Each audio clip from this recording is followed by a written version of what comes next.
नमस्कार मैत्रिणींनो, मी वर्षा फॅशन या युट्यूब चॅनल मध्ये तुमचं अगदी मनापासून स्वागत करते। तर मैत्रिणींनो, टायटल आणि थंबनेलवरून तुम्हाला समजलंच असेल आपला आजचा व्हिडिओ कशावरती आहे। तरी पण मी सांगते, मला एका ताईंची कमेंट आली होती, त्याचे स्क्रीनशॉट मी तुम्हाला इथे स्क्रीनवरती पण लावते की 6 महिन्याच्या बेबीसाठी ससा टोपी स्टिचिंग दाखवा म्हणून। त्यासाठीच मी हा रिक्वेस्टेड व्हिडिओ बनवत आहे। तसेच मी या अगोदर पण न्यू बॉर्न बेबीसाठी एक टोपडं शिवून दाखवलेलं आहे। त्याचबरोबर मी एक बंडी आणि शॉर्ट्स पॅन्ट पण शिवून दाखवलेली आहे बेबीसाठी, आणि वेगवेगळे प्रकारचे घागरा चोली असे बरेचसे प्रकारचे फ्रॉक वगैरे पण शिवून दाखवलेले आहे। त्याची पण लिंक मी तुम्हाला आजच्या व्हिडिओच्या कमेंट सेक्शन मध्ये देऊन ठेवते। तर चला तर मग जास्त वेळ न घालवता लगेचच आपण आपल्या आजच्या व्हिडिओला सुरुवात करूया। व्हिडिओ युजफुल वाटला, आवडला तर प्लीज लाईक करा व्हिडिओला, आणि व्हिडिओ जास्तीत जास्त शेअर पण करा। चॅनलवर जर तुम्ही पहिल्यांदाच व्हिडिओ बघत असाल तर असे शिवणकामाचे नवीन आणि युजफुल व्हिडिओ बघण्यासाठी आपल्या वर्षा फॅशन चॅनलला नक्की सबस्क्राईब करा। चला आता सुरुवात करूया। तर मैत्रिणींनो, लहान बाळाचे टोपडे बनवण्यासाठी मी इथे ब्लाउज पीसेस कट करून घेतलेले आहे। तर याची लांबी घेतलेली आहे आपण 19.5 इंच आणि रुंदी घेतलेली आहे 10 इंच। ठीक आहे। तर हे टोपडे 6 महिन्यापासून तर 1-1.5-2 वर्षापर्यंतच्या बाळाला आरामात येऊन जाईल। त्यानंतर बघा, आपण हा जो कपडा आहे तो अशा पद्धतीने लांबीनुसार फोल्ड करून घेतलेला आहे।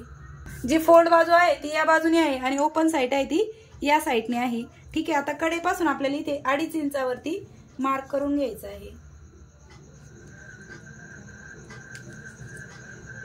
या साइडने पण, तर इकडनं पण मी 2.5 इंचावरती मार्क केलंय आणि वरच्या साइडने 3.5 इंचावरती जिकडनं आपला फोल्ड भाग आहे तिकडनं 3.5 इंचावरती मार्क केलंय। आणि इथे मार्किंग केली, इथे आपल्याला असा चौकोनी जो बॉक्स आहे तो ड्रॉ करून घ्यायचा आहे। ठीक आहे। आता याचं माप पण मी तुम्हाला इथे लिहून दाखवते म्हणजे कळेल। बघा, वरतून 4 लिहिलंय, तिथं पण 3.5 होतं ऍक्च्युली, आणि कडेपासून 2.5 इंच होतं। तर बघा, अशा पद्धतीने आपण इथे राऊंड शेप पण देऊन घेतलेला आहे। कटिंग करताना आपल्याला ओपन भाग आहे तो करून घ्यायचा आहे, म्हणजे फक्त एकाच भागाला आपण इथून कटिंग करून घेणार आहोत फ्रंटच्या साईडने, म्हणून मी हा पार्ट ओपन करून याची कटिंग करून घेतलेली आहे। ठीक आहे। तर अशा पद्धतीने हा पार्ट कट करून झाल्याच्या नंतर मी इथे एक अस्तरसाठी दुसरा कपडा घेतलेला आहे। तुम्ही अस्तरसाठी कोणताही कॉटनचा कापड घ्या, आणि इथे पण तुमच्याकडे जर कॉटनचा कपडा अवेलेबल असेल तर तुम्ही कॉटनचा कपडा घेतला तरी पण चालेल, पण माझ्याकडे नव्हता अवेलेबल, त्याच्यामुळे मी इथे ब्लाउज पीसचाच कपडा घेतलेला आहे। आता बघा, ही जी राईट साइड आहे ही समोरासमोर ठेवून घ्यायची आहे आपल्याला। ठीक आहे। आणि जिथून आत्ताच आपण हा यू कट दिला एवढ्याच जागेत आपल्याला फक्त स्टिच करायचं आहे, बाकी कुठे स्टिच नाही करायचं, फक्त एवढीच साइड आपल्याला स्टिच करून घ्यायची आहे। तर चला हे शिलाई मशीनवर दाखवते। आणि मैत्रिणींनो, तुम्हाला हे सांगायचंच राहिलं, जेव्हा मी हा ब्लाउज पीस वरती कट करण्या अगोदर मी असं पेपरवरती ड्राफ्टिंग करून घेतली होती, म्हणजे आपला डायरेक्ट कपडा वायाला जाऊ नये त्यासाठी अगोदर तुम्ही पण असं कागदावरती प्रॅक्टिस करा आणि मगच शक्यतो ब्लाउज पीस कट करा, किंवा मग असंच ठेवून पण कट करू शकता। मी हे प्रॅक्टिससाठी अगोदर ह्या अशी कागदावरती मार्किंग करून कट केलेलं होतं। तर मैत्रिणींनो, मी अगोदर इथे 3 ठिकाणी टाचणी लावलेली आहे, म्हणजे आपल्याला स्टिच करायला सोपं जावं यासाठी।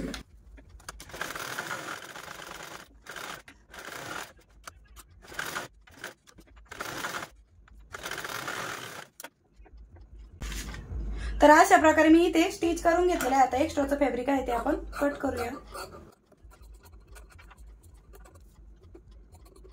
आणि इथे छोटे छोटे कट पण देऊन घेऊ जिथे राऊंड शेप आलेला आहे तिथे। आणि त्यानंतर बघा, आपल्याला हा जो कपडा आहे तो अशा पद्धतीने म्हणजे टर्न करून घ्यायचा आहे, म्हणजे बरोबर अस्ताची साइड आपली आतील साइडने जाणार आहे या पद्धतीने। तुम्ही हवं तर यावरती इस्त्री पण फिरून घेऊ शकता, म्हणजे स्टिच करायला पण सोपं जाईल आणि फिनिशिंग पण छान येईल। आता मी यावरती पुन्हा दाबटीप पण देऊन घेते, आणि कडेचे जे अस्तर आहे ते पण आपण जोडून घेऊ।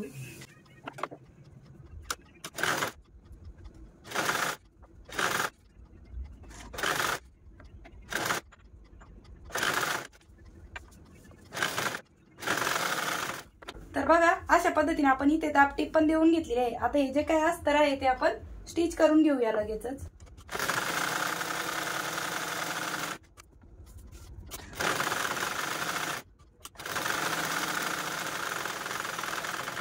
आणि एक्स्ट्राचा पार्ट कट करूया अस्तरचा।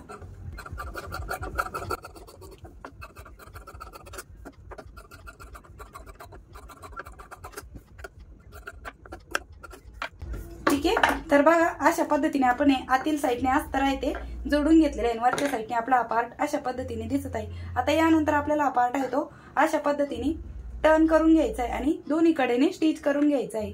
बघा, अस्तरची साइड वरतून आहे आणि राईट साइड आता फोल्डिंग मध्ये गेलेली आहे। आता कडेकडेने आपण स्टिच करून घेऊ।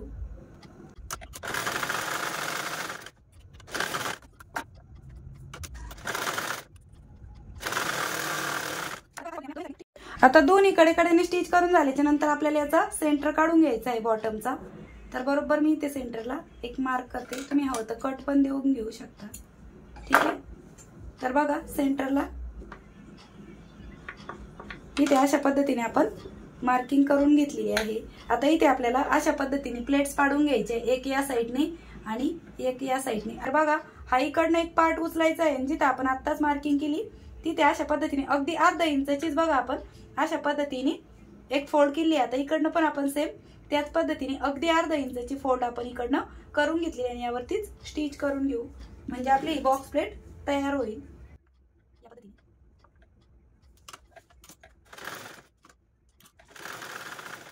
ठीक आहे। तर बघा दोन्ही साइडने मी अशा पद्धतीने एक बॉक्स प्लेट पाडून घेतली, म्हणजे बॅक साइडने बघा, म्हणजे राईट साइडने ती अशा पद्धतीने दिसणार आहे। आता यानंतर आपल्याला इथे बेल्ट तयार करून घ्यायचा आहे। तर बेल्ट साठी बघा मी इथे हा ब्लाउज पीसचाच कपडा कट करून घेतलेला आहे। आता याची लांबी मी घेतलेली आहे 23 इंच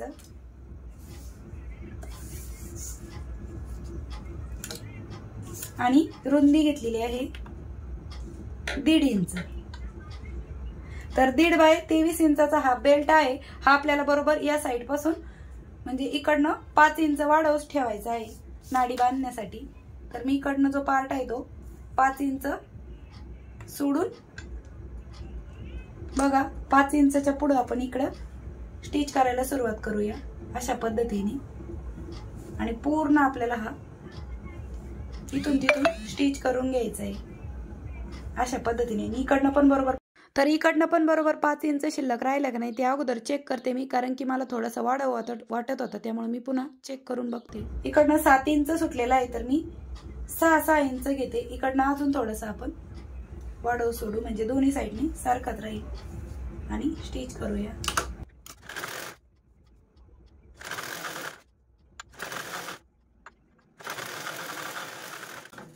तर बघा अशा पद्धतीने आपण स्टिच करून घेतलं। आता यानंतर आपल्याला हा जो पार्ट आहे तो राईट साइडने टर्न करून घ्यायचा आहे, आणि बघा अशा पद्धतीने आपल्याला पूर्ण जो पार्ट आहे तो असा कव्हर करून, आणि इकडनं पण आपण पुन्हा राहिलेला बेल्ट आहे तो स्टिच करून घेऊ अशा पद्धतीने,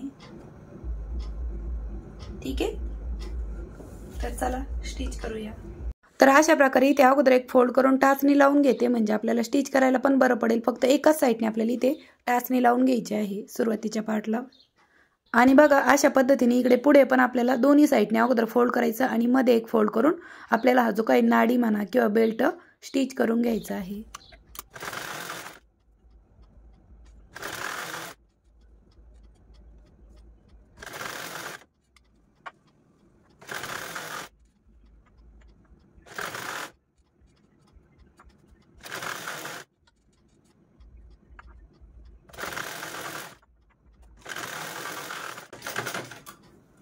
बघा अशा पद्धतीने आपला बेल्ट पण स्टिच करून झालेला आहे, अगदी फिनिशिंग सहित। बघा आतील साइडने पण आणि बाहेरच्या साइडने पण बघा किती सुंदर असा आपला बेल्ट स्टिच करून झालेला आहे। आता ही टोपी आहे ती आपण राईट साइडला टर्न करून घेऊ, व्यवस्थित याचे कॉर्नर आहेत ते बाहेर काढून घेऊया। आणि बघा किती सुंदर अशी आपली बाळासाठीचं टोपडं म्हणा किंवा टकूचं बनून तयार झालेलं आहे। आणि इथे पण अशी गाठ बांधून दाखवते।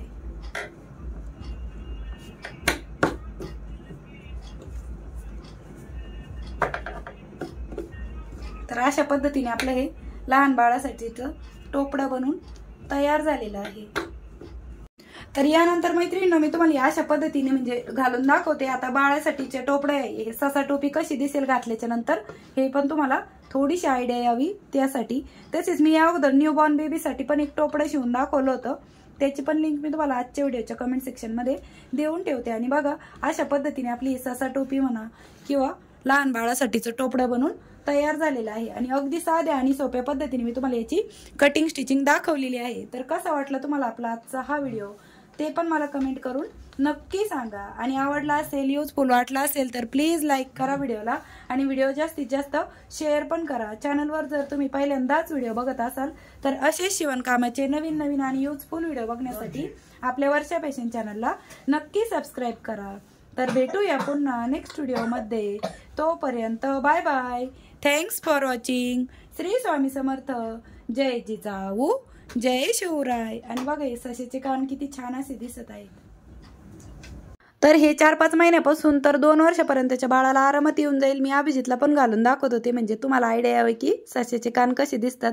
पण तो काय फोटो घेऊन नव्हता देत. मग मी बॅक साईडने बघा अशा पद्धतीने फोटो घेतलेला आहे आणि ते ससेचे कान जे आहेत ते अशा पद्धतीने दिसणार आहे टोपी घातल्याच्या नंतर. म्हणजे तुम्हाला पण थोडीशी आयडिया येईल की घातल्यावर कसं दिसेल ते.